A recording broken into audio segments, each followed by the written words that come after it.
ଏବେ ଆଞ୍ଚଳିକ ପାଣିପାଗ ବିଜ୍ଞାନ କେନ୍ଦ୍ର ପକ୍ଷରୁ ପାଣିପାଗକୁ ନେଇ ଏକ ବଡ଼ ଖବର ସାମ୍ନାକୁ ଆସିଛି।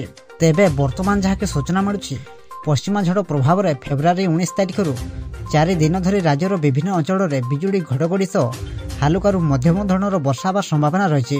19 ତାରିଖରେ ମୟୂରଭଞ୍ଜ, କେନ୍ଦୁଝର, ଭଦ୍ରକ, ଯାଜପୁର, କେନ୍ଦ୍ରାପଡ଼ା ଏବଂ ବାଲେଶ୍ୱର ଜିଲ୍ଲାର କିଛି ସ୍ଥାନରେ ବର୍ଷା ହେବା ନେଇ ପାଣିପାଗ ବିଭାଗ ପକ୍ଷରୁ ୟେଲୋ ୱାର୍ଣ୍ଣିଂ ଜାରି କରାଯାଇଛି। ତେବେ ଏନେଇ କେଉଁ ସବୁ ଜିଲ୍ଲାକୁ ୟେଲୋ ୱାର୍ଣ୍ଣିଂ ଜାରି କରାଯାଇଛି ଏବଂ ଏହାକୁ ନେଇ ପାଣିପାଗ ବିଭାଗ ବା ଏମ୍ଡି ତରଫରୁ କ'ଣ ରହିଛି ରିପୋର୍ଟ, ସେ ନେଇ ଭିଡ଼ିଓରେ ସମ୍ପୂର୍ଣ୍ଣ ଅପଡେଟ୍ ଜାଣିବା। କିନ୍ତୁ ତା ପୂର୍ବରୁ ଭିଡ଼ିଓକୁ ଗୋଟେ ଲାଇକ୍ କରନ୍ତୁ ଏବଂ ଭିଡ଼ିଓଟିକୁ ଆପଣମାନଙ୍କ ସାଙ୍ଗସାଥିମାନଙ୍କୁ ଅଧିକରୁ ଅଧିକ ମାତ୍ରାରେ ସେୟାର କରନ୍ତୁ। ଯଦି ଆମ ଚ୍ୟାନେଲରେ ଆପଣ ପ୍ରଥମ ଥର ଭିଡ଼ିଓ ଦେଖୁଛନ୍ତି ତାହେଲେ ଏବେ ହିଁ ଚ୍ୟାନେଲକୁ ସବସ୍କ୍ରାଇବ୍ କରି ପାଖରେ ଥିବା ବେଲ୍ ଆଇକନ୍କୁ ପ୍ରେସ୍ କରି ଅଲ୍ ନୋଟିଫିକେସନ୍ ଅନ୍ କରି ରଖନ୍ତୁ, ଯାହାଦ୍ୱାରା ଆଗକୁ ପାଣିପାଗ ସମ୍ବନ୍ଧୀୟ ଲାଟେଷ୍ଟ ଅପଡେଟ୍ ଆପଣମାନେ ସର୍ବପ୍ରଥମେ ଆମ ଚ୍ୟାନେଲ ମାଧ୍ୟମରେ ପାଇପାରିବେ।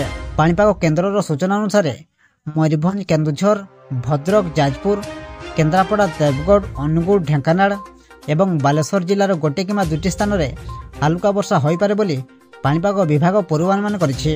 ଅନ୍ୟ ପକ୍ଷରେ ଫେବୃଆରୀ ଦ୍ୱିତୀୟ ସପ୍ତାହରୁ ରାଜ୍ୟରେ ତାପମାତ୍ରା ବୃଦ୍ଧି ପାଇବାରେ ଲାଗିଛି। ସୋମବାର ଦିନ 8ଟି ସହରରେ ତାପମାତ୍ରା 36 ଡିଗ୍ରୀ ଉପରେ ରହିଥିଲା। ଆସନ୍ତା 3 ଦିନ ମଧ୍ୟରେ ରାଜ୍ୟରେ ରାତି ତାପମାତ୍ରା ପ୍ରାୟ 2ରୁ 3 ଡିଗ୍ରୀ ବୃଦ୍ଧି ପାଇବାର ସମ୍ଭାବନା ରହିଛି। ଆସନ୍ତା 3 ଦିନ ମଧ୍ୟରେ ରାଜ୍ୟରେ ରାତି ତାପମାତ୍ରା ପ୍ରାୟ 2ରୁ 3 ଡିଗ୍ରୀ ବୃଦ୍ଧି ପାଇବାର ସମ୍ଭାବନା ରହିଛି। ସେଥିପାଇଁ ଆପଣମାନେ ଆଲର୍ଟ ରୁହନ୍ତୁ।